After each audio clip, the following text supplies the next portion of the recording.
Kota Metropolitan Jakarta. Saya Peter JKB. Inilah PHP ID Online Learning, webinar teknologi paling aktif se-Indonesia di era pandemik ini. Hadir dengan topik-topik aktual terkini, menghadirkan pemateri-pemateri senior dan ahli di bidangnya masing-masing. Kami tanpa henti terus berbagi secara sukarela untuk kemajuan negeri tercinta Indonesia.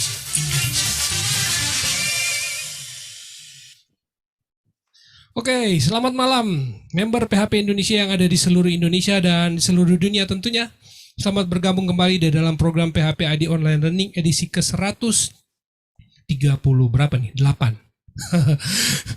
Malam hari ini, yes, ngasih di dalam edisi September Ceria, belajar online, belajar daring bersama si Level. Dan pada sesi yang terakhir ini di bulan September ini, saya berhasil menodong Pak David Julianto. Dan ya, beliau sudah pernah ketemu saya beberapa tahun yang lalu di beberapa kesempatan dan kita banyak berdiskusi, banyak ngobrol dan ya biasalah ala Surabayaan gitu ya. Jadi memang asik banget kita ketemu dan ngobrol-ngobrol ya, ditraktir juga sama Pak David ya. Terima kasih waktu itulah ya. Dan kita ngobrol terus, yes. Saya jadi tahu tentang BI Accounting dan beliau adalah memang CEO di BI Accounting. Dulu bermain di produk, di level produk, sekarang migrasi pelan-pelan dan mungkin sekarang sudah full ya di cloud model. Dan hari ini beliau akan bercerita topik mungkin yang teman-teman pingin tahu bahwa ini sebenarnya asik banget. Bagaimana suksesnya Pak David menghijrahkan aplikasi accountingnya ke model SaaS.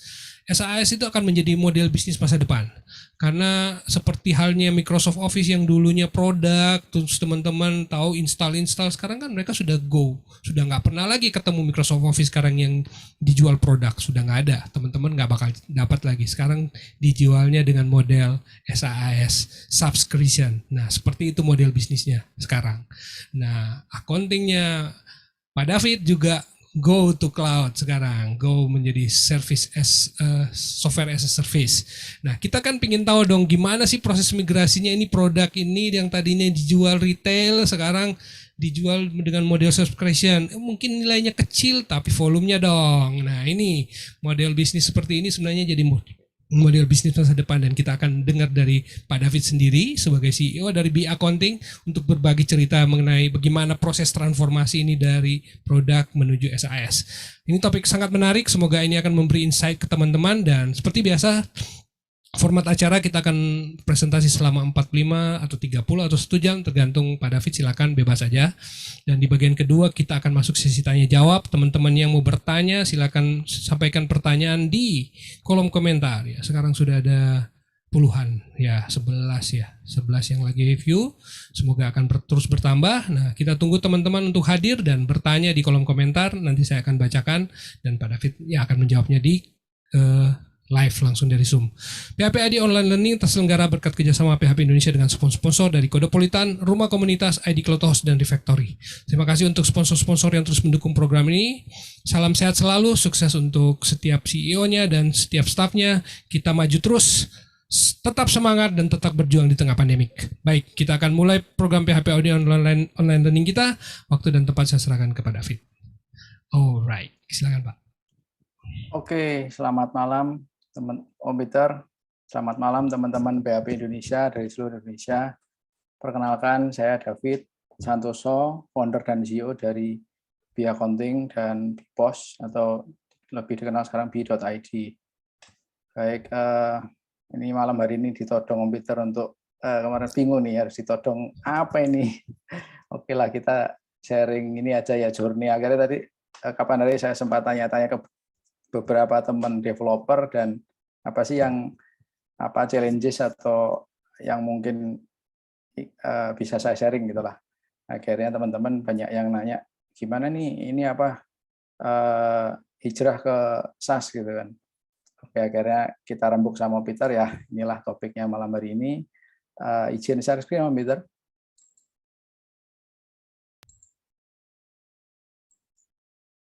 Oke. Bentar ya. Udah kelihatan Om Peter layarnya? Oke, baik. Oke, baik. Judulnya topik malam hari ini adalah hijrah aplikasi accounting ke SaaS ya, model bisnis masa depan. Baik, teman-teman, izinkan saya sharing dulu proses ini ya, journey-nya Accounting dari dulu mulai saya mulai sebenarnya sebelum 2006 sih, waktu itu masih freelancer, saya masih sendirian, tapi di sini saya mulai bangun tim ini di 2006 lah. Nah, di 2006 dulu kita sebetulnya mulainya bukan software accounting ya. Jadi kita mulai itu bikin software toko lah, software kasir itu awal 2006. Jadi tailor made melayani ya macam-macam toko, mulai dari awal toko bangunan saya ingat, kemudian toko stationery, minimarket, kemudian ngerjain ke pabrik rokok juga ada hotel juga. Jadi apapun lah project yang masuk waktu itu ganti-ganti ya. Nah, dari situ kita mulai wah capek ya kalau project, mungkin teman-teman mungkin juga ngerasain kalau project base itu deadline gitu ya. Kemudian projectnya habis kita harus cari project lagi berikutnya. Akhirnya 2010-an itu kita mulai mikir, wah ini kayaknya dari beberapa portfolio yang kita kerjain ini apa ya, kita fokus aja dah ke yang software accounting lah. Akhirnya waktu itu sempat ngerjain accounting juga.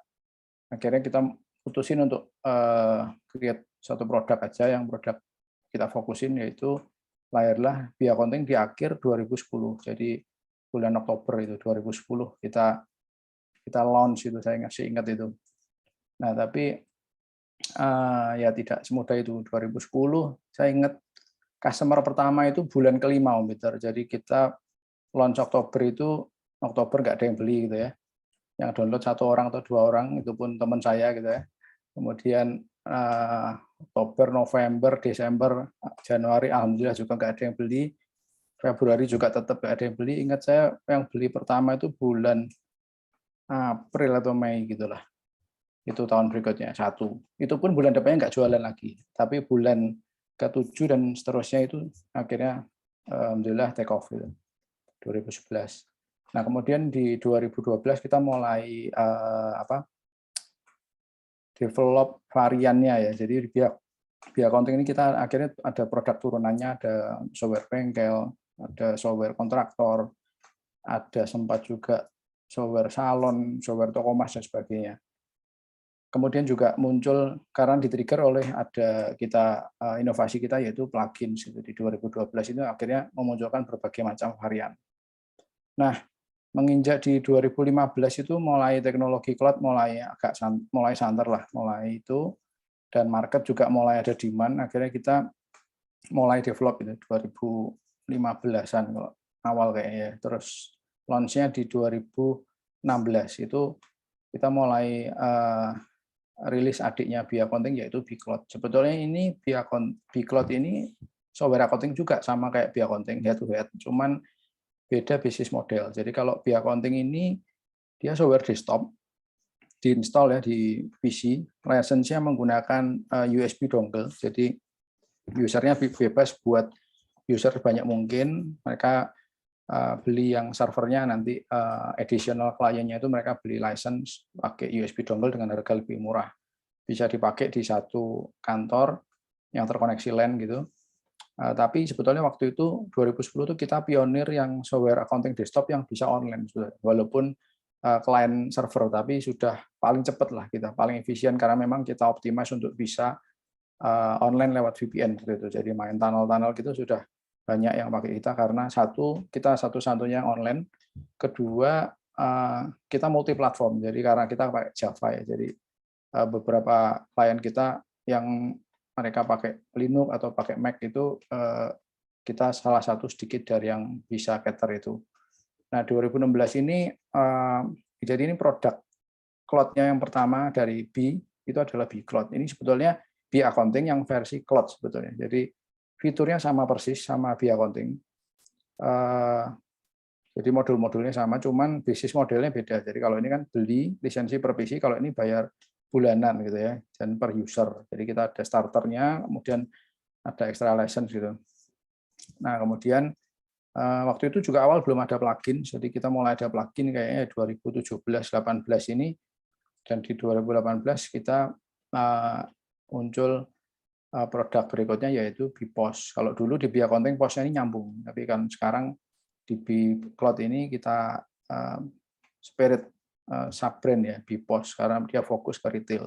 Dan kita juga ada yang untuk kayak bisnis distribusi, kita punya namanya sales order mobile, ini untuk traveling salesman ya, salesman keliling, mereka bisa taking order pakai Android apps, dan ini semua terkoneksi ke ekosistemnya BigCloud gitu.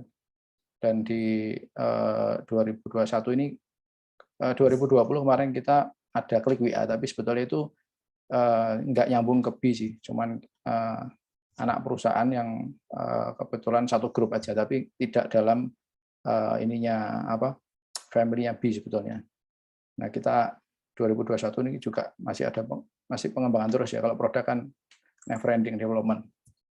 Nah, mungkin saya mau mulai dulu, apa sih kalau kita hijrah, kalau teman-teman yang sekarang di project is good, jadi saya tidak ada benar, tidak ada salah ya, project maupun produk semuanya bagus karena semua ada marketnya. Jadi sampai kapanpun saya yakin project masih ada dan akan terus dibutuhkan, karena seperti semua produk, sifatnya produk itu kan massal dan tidak bisa meng-cater specific needs ya. Biasanya kan walaupun ada banyak settingan tapi tetap ada aja lah market untuk project itu. Nah, ini mungkin dari pengalaman saya yang dulu project base, saya mungkin bisa sharing karena merasain dari dua-duanya lah, pernah di project dan di produk. Jadi kalau di project itu kan enak, paling mudah lah untuk kita mulai itu. Kita kalau produk kan kita harus punya produknya dulu. Kalau project ya cukup kita menguasai programming atau framework atau apapun, skill development kita, tool kita bisa mulai terima project gitu ya. Jadi paling mudah untuk dimulai. Kemudian enaknya project itu adalah scope-nya jelas. Jadi sudah ada requirement, finite gitu ya. Dan ini yang paling enak, ini kita dapat uang di depan lah. Jadi dapat capital untuk kita, working capital untuk kita bisa kerja gitu ya. Jadi begitu deal, sign off kontrak, itu sudah kita ada DP mungkin 30%, 50% atau berapa, kita bisa, dapur kita bisa ngepull ya, untuk kita operasional itu bisa. Kemudian kelebihannya project juga kita jadi banyak ini ya, banyak ide seperti apa aja sih. Kalau bingung bikin produk ya bikin terima project dulu, itu juga salah satu cara yang kita bisa gali banyak ide produk sih. Kemudian mungkin ini konsnya ya, setelah development-nya kan butuh waktu ya. Kalau project base kan mulai dari nol lagi. Mungkin kalau teman-teman sudah pengalaman punya boilerplate mungkin bisa lebih cepat pakai framework dan sebagainya. Apalagi kalau tinggal modif-modif mungkin lebih cepat. Tapi in general itu butuh waktu development. Kemudian juga porto, maksudnya jumlah kliennya tidak sebanyak kalau produk, karena kan tadi ya kita harus cari next client. Kemudian juga ya kalau project itu kan ada negosiasi, demo lagi lah, gitu kan, dan sebagainya, contracting, terus nunggu user requirement dan sebagainya. Sehingga mungkin setahun kita bisa handle, saya nggak tahu tergantung size projectnya, mungkin berapa, 5, 20 gitu kan. Nah, kemudian nggak enaknya juga ini, setelah saya project kita harus cari klien lagi ya. Kalau produk kan enaknya kita produk sudah siap, lebih cepat untuk dapat klien, dan karena mungkin nilainya juga lebih affordable, itu lebih gampang lah cari klien. Kemudian konsnya project juga mungkin fokusnya kurang ya, karena kan dulu saya ngerjain apa aja ya, kampus pernah, laundry pernah, hotel pernah, HR pernah, hampir semua lah nyoba pernah, kayaknya website pernah, e-commerce dan sebagainya waktu itu. Nah, ini kalau kalau product base, kalau produk ini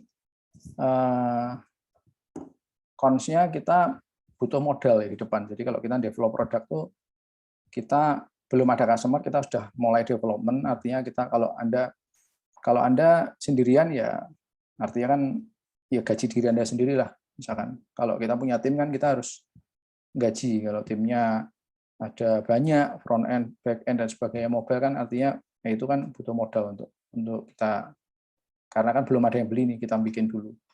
Kemudian setelah produk itu selesai, nah ini ternyata ini juga fakta yang saya temuin setelah saya jalan nih. Ternyata itu saya dulu nggak mikir sih kalau selesai bikin produk itu nanti marketing itu kayak gimana tuh nggak ngerti. Jadi setelah bikin produk ternyata di launch itu kan harapannya kan indah-indah langsung wow boom langsung apa, ternyata krik gitu ya. Jadi malah kita setelah selesai development injek modal, waktu nge-launch kita ternyata harus jualan ini ternyata juga butuh modal lagi kan, butuh marketing, butuh apa,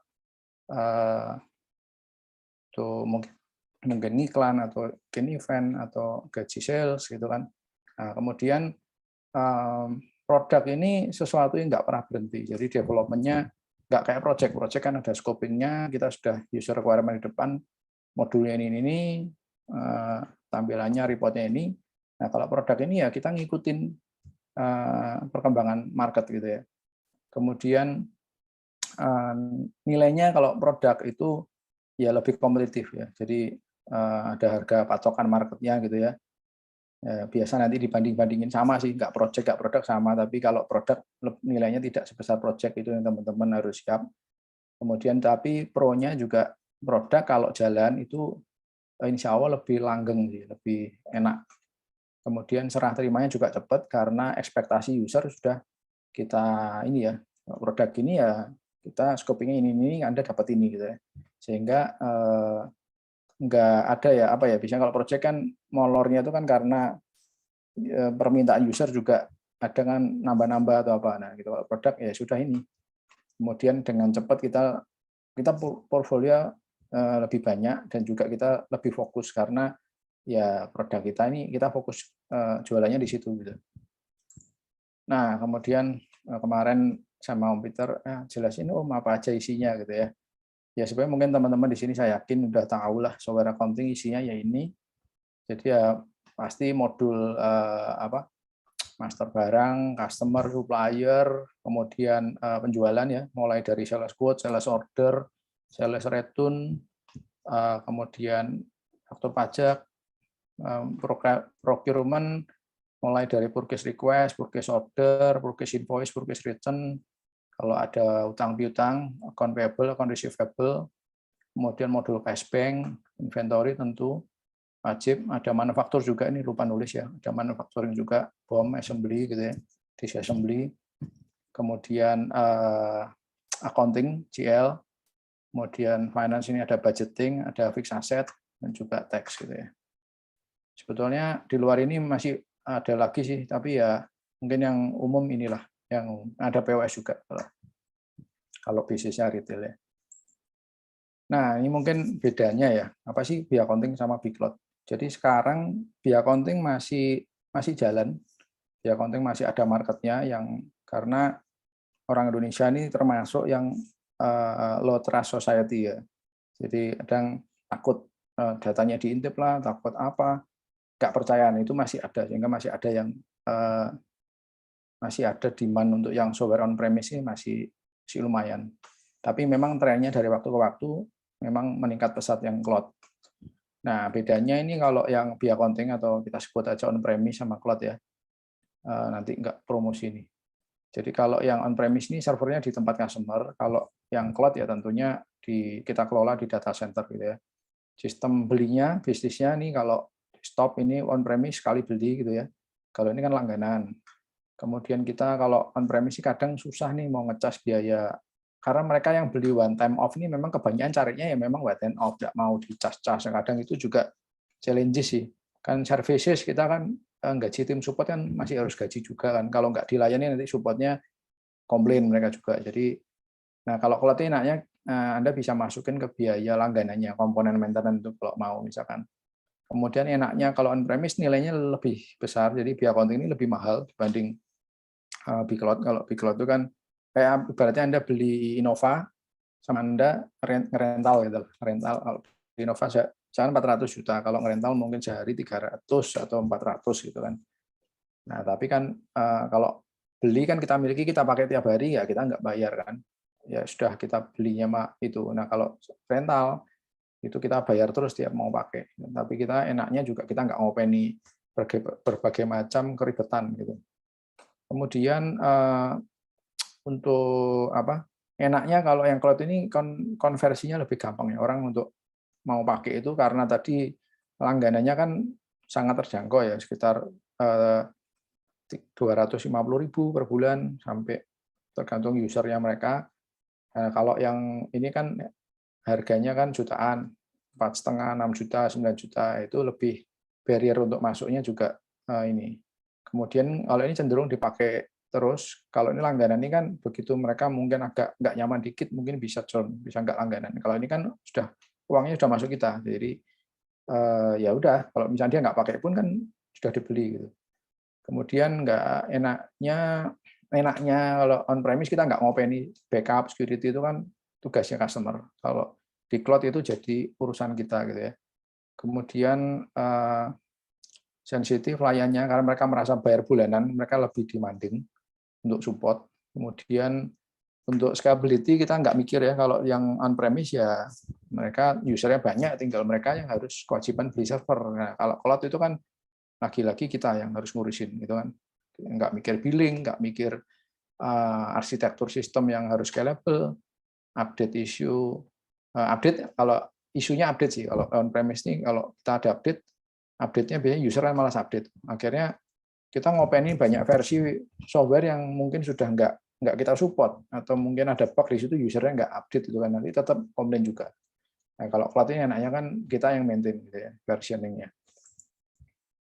Nah, kemudian tadi ya 2018 ini kita ya ini dari market juga sih. Jadi kan accounting aja mereka bisnisnya banyak kan retail gitu ya, ada toko, ada apa kan butuh cash, terima cash di depan, setoran. Akhirnya dari kebutuhan itu kita supaya fokus kita buatin yang POS-nya yang nyambung ke cloud, ke accounting-nya tadi. Jadi kita lahirlah BPOS. Nah, BPOS ini kita juga ada akhirnya beda-beda kebutuhannya. Jadi kalau bisnisnya kayak coffee shop, kemudian yang kayak food kiosk, food truck, kemudian barber, atau yang mungkin apa ya, yang itemnya nggak banyak lah, di bawah 200, mereka cukup pakai yang BPOS mobile ini, yang pakai handphone mode portrait gini, ada yang pakai tablet landscape, ada juga kalau mereka toko yang itemnya di atas ribuan ya, 2.000 sampai puluhan ribu, bisa pakai yang PC BPOS desktop ini. Ini juga multi-platform, di Linux bisa, di Windows bisa. Kemudian kalau yang untuk resto kita punya spesifik untuk resto ini karena ada connect ke kitchen, ngeprint, ada order taking Android juga. Selain ini sebenarnya ada lagi sales order mobile, saya nggak tunjukin di slide sini. Jadi kita akhirnya dari yang accounting ini ada plugin atau produk turunan yang untuk bantu kebutuhan user lah. Nah, teman-teman yang dari project ya, dari project nanti ingin masuk ke yang SaaS itu nanti akan seru lah, akan banyak belajar, enjoy aja prosesnya. Jadi kalau akhirnya Anda harus nggak bisa sendirian ya, nggak bisa kayak programmer sendirian, tapi akhirnya harus bentuk tim sih, karena ini urusannya bukan cuma di product development, tapi ada marketing di sini. Ini awareness, acquisition ini urusannya marketing, activation ini tim growth hack ya, jadi campuran antara developer sama sales juga. Jadi mungkin saya jelasin singkat aja, nanti kalau kurang jelas mungkin bisa ditanya jawab, soal ini bisa satu webinar sendiri, ini series mungkin, webinar series mungkin. Jadi intinya awareness ini kan gimana calon customer kita tuh bisa ngerti atau bisa kenal ada produk namanya Bcloud, BPOS gitu ya, bisa kenal kita lah. Nah, kalau dulu kan kita project kan nggak mikirin nih awareness, karena kan customer sudah ada, kita kebutuhannya sudah tahu juga. Nah, ini kalau kita produk ya kita harus ngopen ini, nggak cuman sekedar coding aja. Kemudian setelah kenal, next-nya adalah gimana mereka kita akuisisi mereka sebagai user ya. Mereka daftar trial lah, sign up trial ini acquisition ini. Nah, setelah mereka sign up trial, nah ini juga tidak seindah kata-kata motivator gitu ya. Jadi user daftar itu teman-teman, kita sudah mungkin effort marketing banyak di sini, ternyata daftar itu cuma di login satu kali waktu dia daftar dan tidak pernah login lagi ke sistem kita. which is itu kan sudah kita create database sendiri. Jadi kalau satu hari ada 100 yang daftar, Anda punya 100 database, dan itu kan makan resource, space, computing, ya semua itulah. Misalkan ada S3 storage, ada makan CPU time, makan database space gitu kan. Nah itu mereka nggak login lagi. Nah, itu masalah aktivasi. Gimana mereka tetap pakai lah. Jadi kalau ibaratnya kayak di Gojek itu kan dirangsang kita kasih voucher, kasih promo supaya kita tetap aktif di sistemnya mereka, ini activation. Nah setelah mereka convert jadi paid customer misalkan, itu juga isu lagi. Ternyata cuma 2 bulan berhenti. Karena kan sistem bulanan, mereka bisa berhenti kapanpun mereka mau. Itu juga satu metrik yang Anda dulu di project mungkin atau di produk yang on premise nggak akan lihat, itu harus sekarang adalah harus kita manage juga retention. Kemudian terus mereka yang sudah stay, gimana kita tingkatin mereka belanja atau usage mereka. Kemudian juga gimana kita bisa dapat referensi atau dapat bisnis dari referensi mereka, referensi customer kita. Gitu ya. Jadi ini sebetulnya kalau Anda mau googling, ini namanya pirate metric ya, pirate metric, pirate bajak laut, AA. Kenapa disebut pirate metric? Karena ini singkatannya AARRR. Jadi R itu kan mungkin teriakannya sih bajak laut kalau nggak salah. Jadi ini kira-kira kalau Anda masuk di SaaS ini hal beyond development, beyond coding yang harus Anda perhatikan gitu ya. Nah, selain itu juga ini ya apa sih challenge-nya ya? Mungkin kalau masuk ke SaaS ini yang pertama isunya mungkin trust ya. Jadi sekarang apalagi ini aplikasi accounting gitu kan. Mereka sering menanyakan gimana security-nya, gimana privasi datanya. Kemudian ntar kalau saya sudah nggak langganan, datanya gimana, itu juga bisa minta database enggak, kemudian nanti datanya takut kita liatin gitu ya. Kemudian juga uptime itu juga kayak misalkan kemarin ya teman-teman tahu sendiri lah, ada provider internet di Indonesia yang akuisisi pelanggan terus, tapi koneksi peeringnya ke data center kita dia nggak mau nambah, dia nunggu data centernya bayar ke dia. Itu marahnya nggak ke call centernya situ, marahnya ke kita, ini kok lemot itu kan, saya buka YouTube lancar. Nah, itu kadang banyak lah drama-drama yang kita juga di tengah kadang mana itu kan. Nah, itu juga challenge juga. Kemudian scalability, jadi kadang kita seringkali kalau dapat customer yang kakap yang gede gitu ya, tiba-tiba masuk transaksinya satu hari 2.000 transaksi setiap hari gitu. Nah itu juga kalau pas load balancing-nya kita kan waktu awal mungkin kan biasa satu servernya cukup untuk anunya. Begitu Anda sudah punya ribuan user, itu sesuatu yang nggak ada di textbook manapun ya. Gimana menginstrumentasi arsitekturnya menjadi satu challenges kalau kita nggak pikirkan di awal. Akhirnya Anda dipaksa harus belajar memperbaiki mesin pesawat sambil pesawatnya terbang. Nah, itu yang menjadi ngeri juga gitu kan. Scalability ini suatu ya, tapi ya problem lah. Ya Anda nggak perlu pikirin itu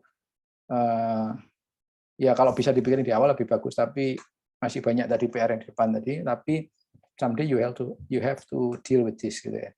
Security juga.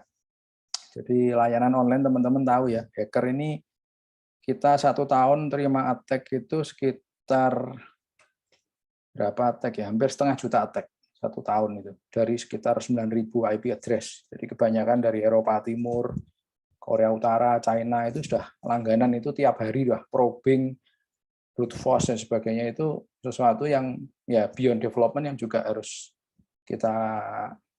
Anda akan hadapi juga.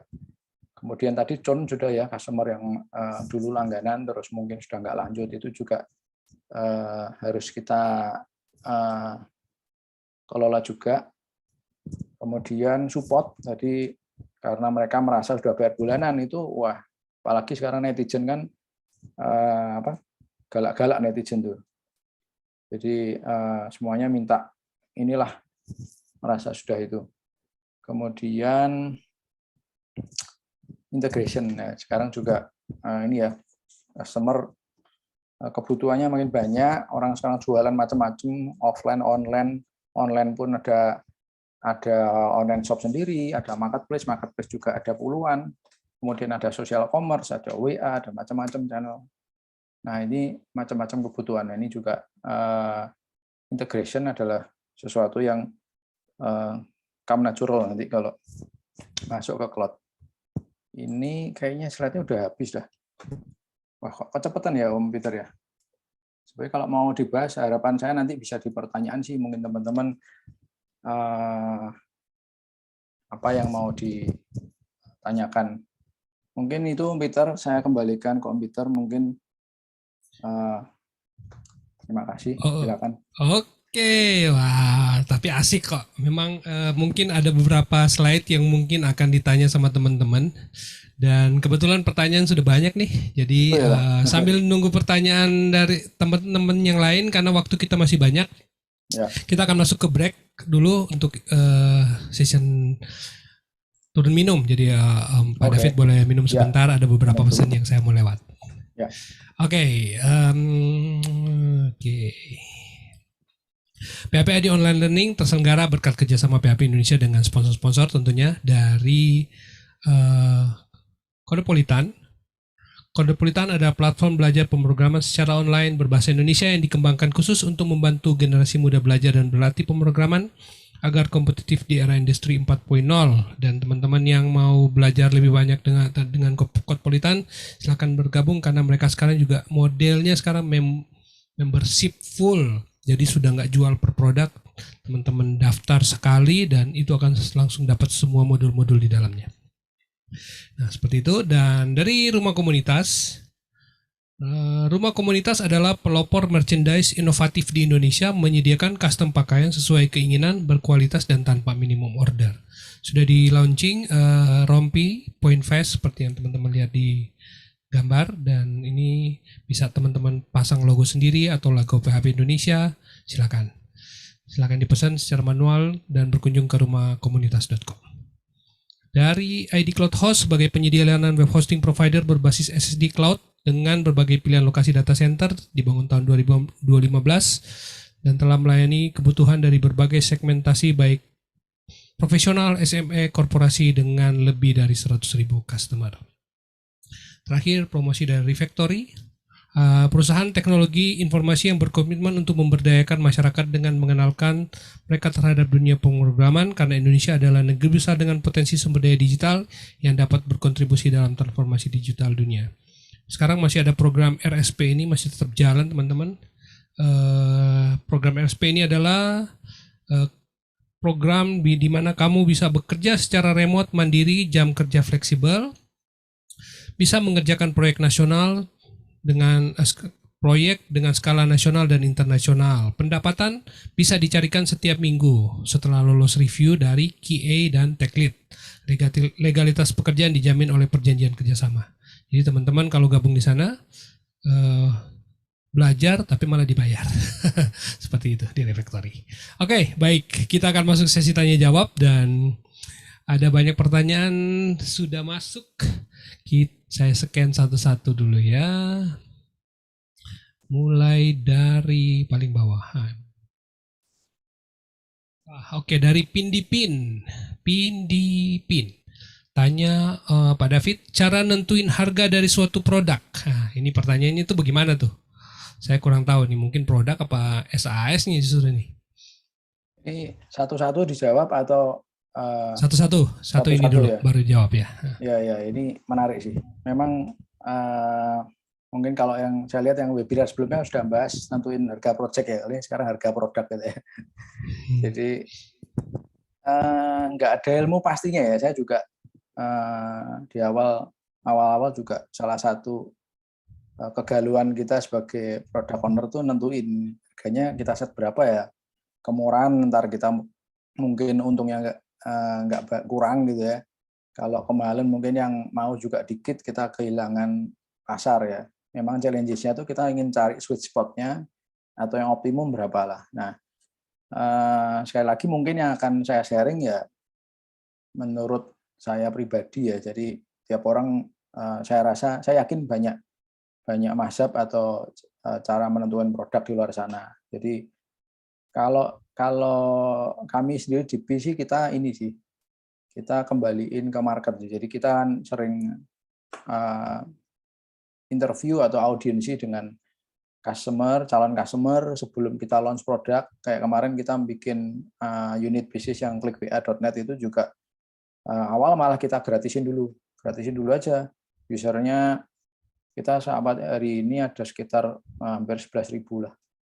Nah itu ketika kita sudah punya customer base gitu ya, walaupun masih free, itu lebih mudah bagi kita untuk kita ngobrol, mungkin grup atau FGD atau apa, kita bisa kayak kalau harganya fiturnya kayak gini, kamu bayar atau berapa pantasnya, atau mungkin Anda lempar aja 3 opsi gitu kan, mereka nanti di polling, mereka milih. Anda bisa bagi-bagi free account atau apa juga bisa.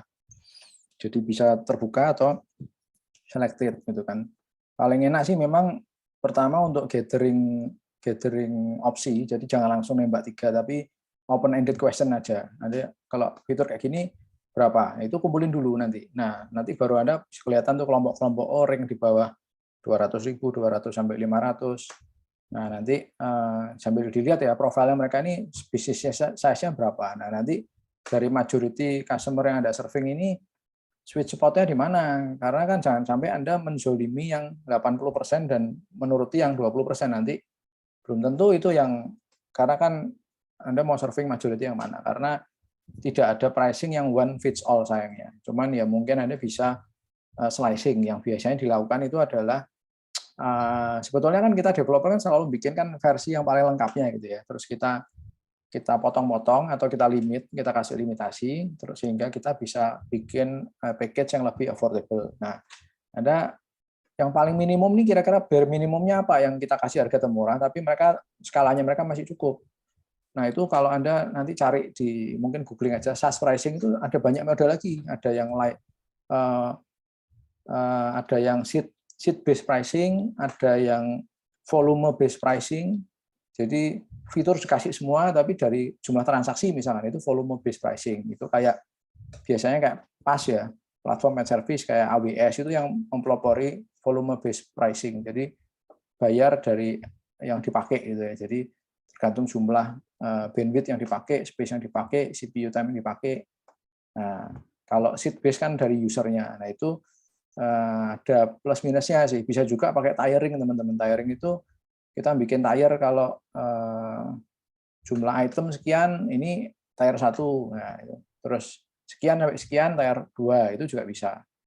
Nah, itu sekali lagi saya nggak berani ngasih yang ini, yang itu. Nah, itu karena juga kembali lagi lihat marketnya, lihat kompetitornya juga. Jadi untuk penentuan harga ini pada dasarnya mungkin paling nggak ada 4 faktor yang harus teman-teman pertimbangkan. Yang pertama ya HPP. Development-nya butuh cost berapa? Development misalkan kita pakai 5 developer, salary-nya per month average-nya berapa? Anda development-nya berapa bulan? 1 tahun misalkan. Kalikan tadi development cost, termasuk project management-nya, termasuk Anda juga harus digaji untuk solution arsiteknya misalkan. Nah, itu kira-kira BEP berapa lama? Anda butuh berapa, kira-kira optimis bisa jual berapa user. Nah, itu nanti keluar itu dari pendekatan HPP ya. Jadi itu belum tentu nanti ketemu HPP-nya aku harus jual 1 juta. Ternyata market tidak menerima segitu. Artinya Anda harus afford untuk akuisisi user lebih gede. Nah, itu kan ilmunya ilmu tarik ulur nih, tidak ada yang selalu bercabang. Segini customer-nya mau nggak? Marketnya gimana? Tapi kita nggak mau. Wah, ini nggak BEP nih, aku lama BEP-nya. Satu dari sisi HPP. Kedua dari sisi market, kompetitor. Jadi market yang sekarang itu berapa pasarannya? Ternyata si A, si B, si C di kisaran 100 misalkan, atau 1 juta. Nah, Anda mau jualan 5 juta. Kan tentu customer kan juga, loh kok ini kok beda banget. Unless kita punya sesuatu yang spesial yang customer mau, kompetitor nggak bisa, mungkin bisa gitu ya. Atau mungkin Anda niching, Anda ambil satu segmen tertentu. Itu market. Jadi APP, market, kemudian ada faktor sensitivitas market juga. Kemudian di USB juga bisa, kalau itu adalah keunggulan Anda memang mau main di servis, ya mungkin harus memang harganya di premiumin. Jadi balik juga ke strategi ya. Jadi yang keempat mungkin saya nyebutnya strategi lah. Jadi HPP, market, kemudian tadi strategi atau branding, sama tadi yang ketiga apa ya, kok lupa saya. Ya itu sih teman-teman mungkin untuk penentuan harga. Nah kalau nggak ya bisa juga gini teman-teman, harganya daripada kemurahan kalau naikin agak susah ya. Jadi mungkin set dulu harga bandrol, nanti main diskon juga bisa. Mungkin yang terakhir bisa saya kasih mungkin itu. Oke, wah menarik banget ya. Memang tetap ujung-ujungnya adalah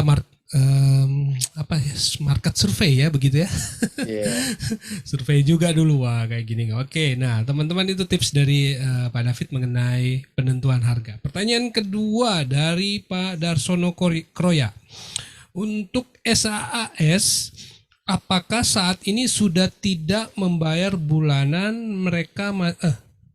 Apa nih maksudnya ya? Oh, kalau sudah nggak langganan Om, kalau sudah tidak, apakah sudah tidak membayar bulanan, mereka bisa menggunakan produk tersebut atau otomatis putus total? Seandainya mereka memutuskan berhenti langganan, bagaimana dengan datanya? Ya, itu juga tergantung kita. Enaknya kalau product owner itu kan kita dewanya ya, kita yang menentukan aturan, kita yang membuat aturan. Nah itu ketika mereka sign up, mereka kan harus baca syarat ketentuan dan itu ya mereka tunduk sama term of service yang kita yang pemberi layanan. Ya, Anda yang buat aturan main. Jadi nah ini juga hati-hati ya. Jadi kadang netizen itu kan mintanya banyak lah. Ya kita juga mending kita janji sedikit, kita ngasih lebih daripada kita nanti janjinya surga tapi kita kesulitan memenuhi, itu malah nanti jadi dituntut di belakang. Jadi karena kalau layanannya mereka sudah berhenti langganan, kita harus tetap ngasih, Anda mau tetap bisa pakai, coba di limit itu juga bisa, tapi ya artinya itu jadi beban HPP Anda kan masih jalan. Artinya space yang mestinya bisa dipakai oleh user lain yang berbayar itu jadi cost Anda itu. Tapi mungkin Anda punya pertimbangan lain, ada juga yang seperti itu. Tapi kalau di kami sih kita kasih grace period ya, ada waktu 1 minggu kalau nggak 2 minggu itu kita masih keep di backup server gitu sebelum nanti setelah itu kita destroy gitu.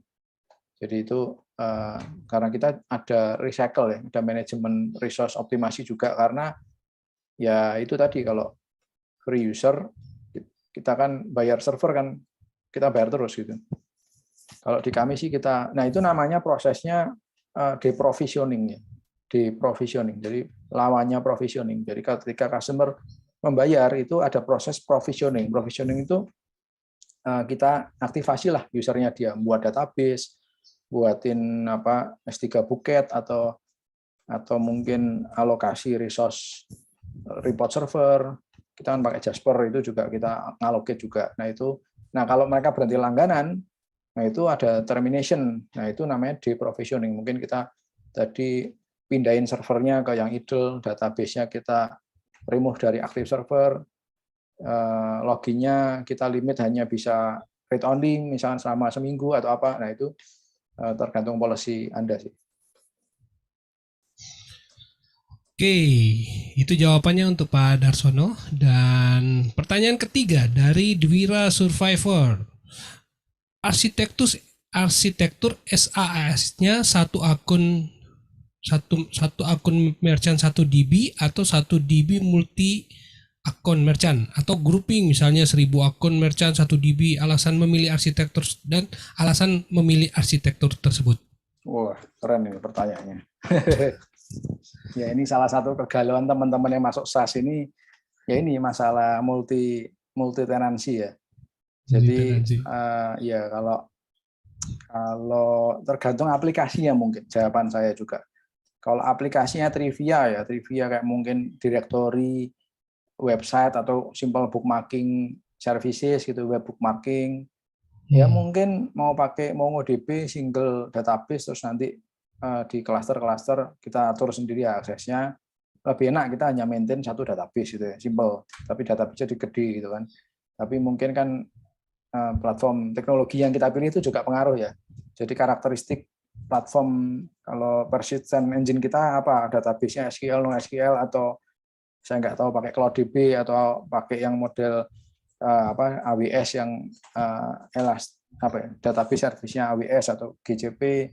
Nah itu kan mungkin kita juga nggak mikirin, tapi kan ada mikirin cost gitu ya. Nah itu juga pengaruh. Lagi-lagi nggak bisa dikebiau ya saya jawab yang mana, tapi kalau untuk kasusnya DB itu karena kan pertimbangannya gini, kalau kita kan data finansial ya, data keuangan itu sangat sensitif. Jadi kita juga nggak berani untuk masukin satu database karena masalah trust. Kedua juga security juga, itu juga lebih aman kalau memang single tiap customer satu database. Sekarang ya seperti itu. Jadi kita setiap kali ada orang sign up, kita provisioning database, create database baru yang username-nya dan password-nya juga di random. Jadi kita juga nggak tahu programmernya. Anda todong AK47 masuk mulut developer, saya juga nggak tahu password-nya. Karena ada sistem metadata sendiri yang kita create untuk memprotek terhadap diri kita sendiri, supaya tim kita, entah developer, entah support itu nggak gampang-gampang kayak kepo-kepo, wah ini omsetnya Om Peter berapa nih. Padahal kita juga nggak pengangguran ya Om Peter ya. Kita lihat datanya orang cuma lihat aja gitu. Tapi enggak. Nah, tapi untuk melindungi juga untuk privasi customer juga dan melindungi dari kita sendiri kan, kalau orangnya jujur tapi sistemnya lemah kan juga menimbulkan ini ya, godaan lah. Nah, kalau kita sendiri tidak tahu database si customer ani di server yang mana, itu juga ya tentu bisa lah kita develop, tapi kan harus tracing lagi. Nah, itu kita buatin mekanismenya yang instrumentasi itu otomatis juga. Jadi seperti itu. Jadi tiap database satu customer satu database. Ya, menarik tuh. Itu memang penting banget. Jadi kita harus memastikan customer jangan sampai curiga sama orang dalam. Ya. Oke, dan itu bisnis kepercayaan. Jadi teman-teman main SAS itu pastikan jangan sampai customernya, wah orang dalam nih yang main nih. Waduh, itu mah bisa bikin rusak. Oke, David survive. Oke, ini sekarang dari Ganesha. Oke, Ganesha Indra Suara. Saya ada pertanyaan, untuk SAS jika diimplementasikan konsep SSO-nya, kelemahannya apa? Single sign on. Sorry, pertanyaannya gimana? Untuk SAS jika diimplementasikan konsep SSO, kelemahannya apa? Ini saya juga kurang ngerti nih maksudnya apa ya. Single sign on. Ya, single sign on misalkan login pakai Google gitu ya. Oh ya mungkin. Ya. Pakai Facebook atau apa. Ya. Bisa aja sih, itu cuman apa ya, convenient sih sebetulnya bagi user, supaya dia nggak harus ingat banyak password gitu ya. Kita kan kadang daftar akun di sini, di sana kan kita juga lupa itu kan. Nah di B kita ada itu SSO, kita kalau nggak salah ada Facebook sama Google kalau nggak salah. Nggak tahu sekarang Facebooknya masih nggak ya, tapi Google-nya saya ingat masih. Karena itu juga salah satu lumayan banyak yang pakai juga SSO itu, karena biasanya ternyata kita juga nggak nyangka ya, ada use case gini, customer itu dia nggak mau karyawannya lihat datanya si bosnya di luar kantor gitu. Terus gimana ngelimitnya? Kita kan nggak mungkin limit MAC address apa kan juga nggak bisa kan. Nah, dia takut nanti di luar kantor dia buka data terus dijual ke kompetitor, atau mungkin ya macam-macam lah ketakutannya mereka. Nah itu salah satu solusinya SSO itu menjawab itu sih. Dengan SSO diloginkan di komputernya itu, karyawan nggak ngerti passwordnya karena sudah posisi di Chrome-nya kan sudah diloginin Google. Ketika masuk B dia tinggal klik G+ itu sudah langsung login gitu ya. Nah seperti itu. Oke, tapi pada prinsipnya kan kalaupun kita pakai SSO misalnya Google, kan tetap ada yang kita collect dari datanya Google kan, supaya bisa integrate dengan sistem di dalam kan sebenarnya. Benar? Iya, kan? Sebetulnya itu kan masalah. Jadi kan kalau masalah SSO itu kan ada dua aspek sebetulnya. Yang pertama kan autentikasi, jadi untuk membuktikan dia adalah siapa dia. yang dia katakan. Yang kedua adalah otorisasi masalah hak akses gitu kan. Nah, kalau kami sih pakainya untuk di autentikasinya sih. Jadi untuk membuktikan menggantikan login password. Tapi nanti masalah otorisasinya kita handle di sistem kita levelnya. Itu sih Om. Jadi itu gantiin login aja sih. Kalau di kami. Oke. Ada pertanyaan kedua dari Dwira Survivor lagi. Apakah Big Cloud sudah menerapkan Canary version? Kalau sudah diterapkan, bagaimana penerapannya? Perkiraan saya ini yang blue green kayaknya nih, yang di Canary version. Jadi mungkin yang blue green deployment ya, mungkin. Oh, aggregated deployment ya mungkin ya. Ya, aggregated deployment enggak. Iya. Sebetulnya mungkin saya bisa bilang belum lah. Walaupun kita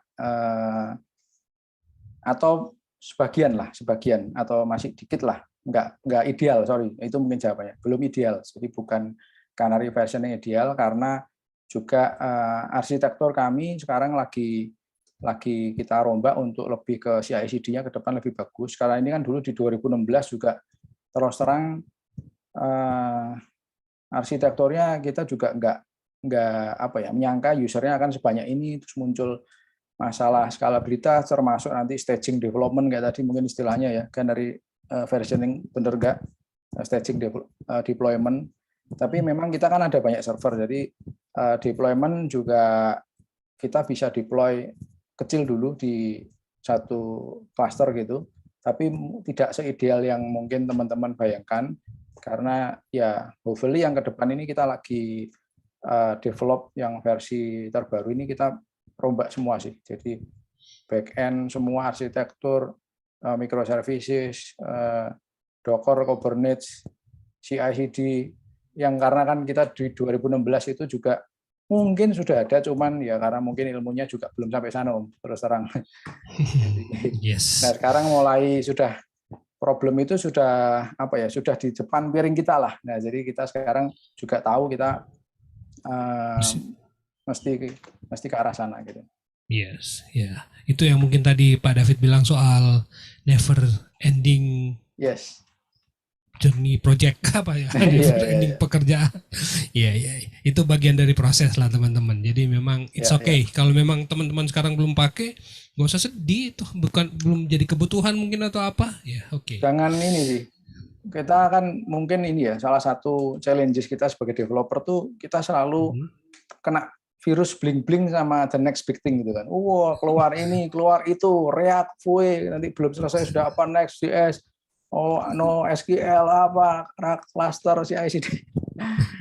Nah ini kalau kita selalu ini terus ya, yang mainan baru terus itu biasanya sih ya produknya nggak jadi-jadi gitu kan. Karena akan ada itu nggak selesai gitu. Ini kita belajarnya belum selesai sudah keluar lagi mainan baru Kafka lah, Confluent apa gitu kan, messaging apa, queuing. Nah sebaliknya kalau kita develop produk biasanya kita juga ketinggalan di situ. Nah itu memang perlu ada balancing sih Om, karena memang ya setelah kebutuhan itu ada, akhirnya baru kita cari apa ya ini ya, kita untuk load balancing, untuk apa ya, itu akhirnya kayak gitu sih. Karena kita waktunya sudah habis untuk ini, untuk mikirin produk ini aja udah itu. Customer macam-macam aja mintanya, udah habis-habis begini nih, kayak ini gini harusnya nih. ada fitur ini gitu. Harusnya gitu. Begini. Iya, harusnya begini nih. Dia udah gitu. Paling jago gitu kan. Setelah di riset ternyata customer lain juga butuh, berarti ini mesti dibikin ini gitu kan biasanya ya kalau dia. Tapi hati-hati kadang yang itu cuman dibikin ternyata cuma dia aja Om yang butuh, itu juga sering kali kita juga gitu. Waduh, kita sudah develop lama ternyata yang katanya butuh itu ketika sudah ada produknya itu nggak mau bayar. Jadi mau tapi nah itu dilema sih Om, banyak ilusi-ilusi kayak gitu sih. Nanti akan ngalamin teman-teman.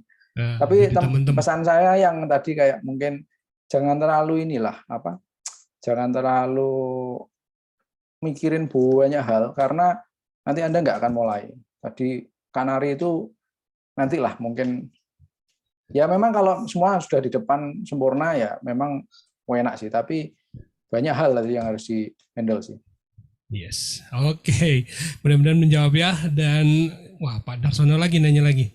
Untuk data dan kepercayaan, apakah kita sebagai pemilik produk bisa melihat isi database dan isi dari data dan transaksi atau di encrypt? Ya, Dan transaksi di encrypt. Nah, itu kurang lebih kayak gitu. ya, ya. Sebetulnya Pak Dasono saya yakin sudah tahu lah jawabannya. Jadi kalau kita yang bikin ya sebetulnya tergantung bagaimana Anda bikinnya. Mau dibikin bisa lihat bisa, dibikin nggak bisa lihat, kok kayaknya juga nggak mungkin karena kan data harus dibaca juga kan. Ya bisa sih mau di-encrypt gitu kan, one way encryption gitu kan. Kayak password itu one way encryption pasti. Jadi Anda todong AK-47 masukin mulut tim saya juga tidak akan tahu. Ya mati aja di meja itu door ya selesai dia. Termasuk saya juga nggak akan tahu karena memang itu one way. Tapi kalau untuk data transaksi kan memang tidak di-encrypt ya, data transaksinya. Tapi ya tadi kita security ini sebetulnya dan privasi ini nggak cuma masalah teknologi, tapi lebih yang lebih besarnya adalah sistem dan SOP sebetulnya juga. Jadi mulai dari, nah di perusahaan kita itu kan banyak ya, mulai dari kita kan ada mungkin rekrut terus, ada sales, ada support. Nah ini yang dimaksud bisa lihat ini developernya, atau tim support, tim salesnya juga, atau siapa gitu kan. Nah kayak saya tadi malam 2 hari lalu sih ada customer sama nanya, dia mau soalnya ada banyak di NTB sana, dia mau itu nanti gini.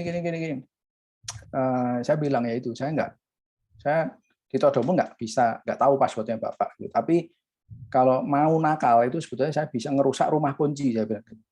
Jadi kuncinya itu saya nggak tahu passwordnya Bapak, tapi saya bisa di jam pocong nunggu Bapak tidur.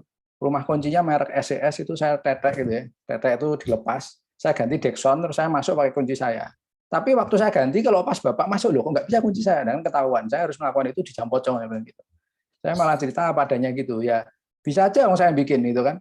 Tapi kan ya saya tuh lihat angka 012 0 berapa tuh ya sudah biasa aja lah bagi kami hari Selasa gitu aja. Tapi untuk apa saya cuma lihat itu kan, dan ini adalah sawah ladang saya, ngapain saya meracuni sawah ladang yang kita ini. Tapi sistem kita dari tim support, tim sales itu nggak bisa. Jadi kalau customer saya nggak tahu ya di tempat lain nih. Kalau di tempat di B itu kalau customer minta support, misalnya mau troubleshooting, mau ngelacak apa itu kita buatin sistem Pak Darsono untuk kita grant temporary access ke username support kita dengan password random, dan itu cuman aktif 3 jam. Itu kalau di kami, kalau enggak tahu di lain tempat. Jadi kalau ternyata 3 jam itu kita masih belum nemuin, itu kita harus minta lagi, Pak, generate lagi. Gitu. Itu caranya kami gitu. Jadi kalau customer-nya nggak percaya bener, Om, itu bisa kita pakai TeamViewer. Jadi kita ngeliatin itu ditungguin dia. Monggo, enggak apa-apa. Karena memang ya level user macam-macam ya. Tapi so far sih dengan kita nyiapin yang sistem yang sudah rapi seperti itu, ya user sih bisa bisa ngerti kita diskresi kita concern kita ke security dan privasi seperti apa, mereka bisa menilai gitu. Yes, itu mahal sekali teman-teman. Wajib yes, itu. Pertanyaan terakhir dari Raden Papang Prayogo. Boleh tahu nggak arsitektur Big Cloud terdiri dari apa aja? Arsitektur ideal untuk yang bermain SAS itu seperti gimana? Aduh, Mungkin arsitektur apa dia ini mau ya? dia mungkin nanya pakai apa aja, mungkin alat bahasanya, programnya, database-nya, kan arsitektur. Stack-stacknya mungkin ya? Ya, stack-nya. Stack. Secret, kalau secret nggak apa-apa sih, nggak masalah sih kalau nggak harus dibagi. Ini hanya pertanyaan. Enggak sih, nggak apa-apa sih. Tapi sebetulnya teman-teman nggak perlu ini sih. Ya itu yang mesti sering jadi perdebatan gini, Laravel atau apa gitu ya, Golang atau React atau apa, itu nggak ada habisnya teman-teman. Jadi mungkin saya mau sharing gini aja ya, ini analogi cerita aja ya. Komputer Mercedes-Benz sama Suzuki Carry bagus mana komputer? Suzuki tadi mana? Mercedes-Benz sama Suzuki Carry. Oh, Mercedes-Benz dong. Oh, Mercedes-Benz ya. Iya dong. Ya, tapi kalau butuh ngangkut pasir satu kol gimana? 3 meter kubik harus masa? Suzuki Carry itu yang paling benar bawahnya. Itu sih. Jadi Anda bisa bikin pakai apapun lah. Laravel mau pakai, kita pakai semua sih. Kita sekarang kita sekarang di B kita ada pakai Go, ada React, yang pakai PHP juga ada, pakai Y2, itu kita mulai dari situ. Y2 itu saya termasuk follower Mr. Xiang Yu. Stabil tapi luar biasa, itu OOP-nya bagus banget gitu.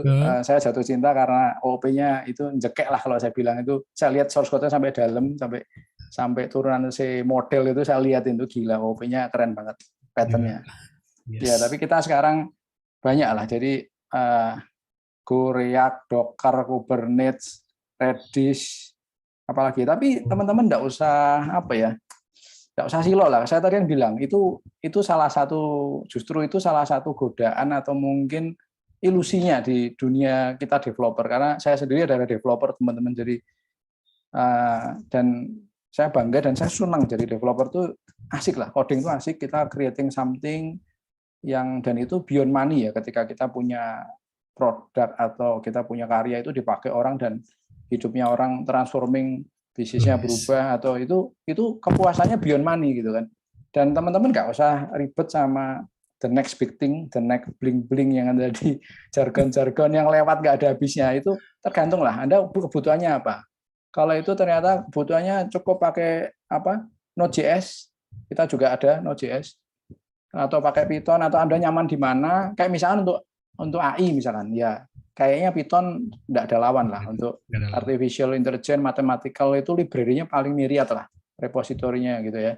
Tapi kalau project lightweight, back-end, Anda butuh cepat, Node.js, good. Tapi kalau sudah scalable banyak, ini lagi mau kita rewrite beberapa jantungnya ini, sudah pakai Golang, cuman ini kemarin 2 hari lalu ada bagian yang kita sudah kita rasa ini sudah spike cukup tinggi, kita mau bypass jantung ke Golang. Jadi kita banyak campur-campur. Jadi ini karena inilah keindahan arsitektur ya. Jadi mau Golang nyampur sama PHP sama apa, nyambung aja, karena kan ketemunya di JSON gitu kan, atau web service ya.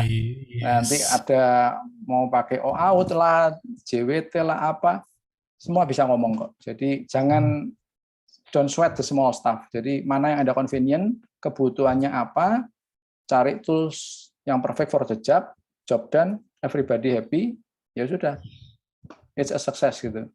Iya, itu dia. Oke, itu jadi pertanyaan terakhir dan pas jam 8 lewat. Iya, oke, 1 jam. Oke, kita akan masuk sesi ketiga dan mungkin ini adalah bagian terakhir. Pertanyaan saya sudah tutup ya, karena banyak juga yang nanya. Oke, mungkin Pak David ada semacam pesan-pesan buat teman-teman, kesimpulan dari topik ini sampai kita akhiri. Silakan. Oke, pesan-pesan ya. Jadi mungkin kan topiknya ya project, hijrah dari project ke SaaS.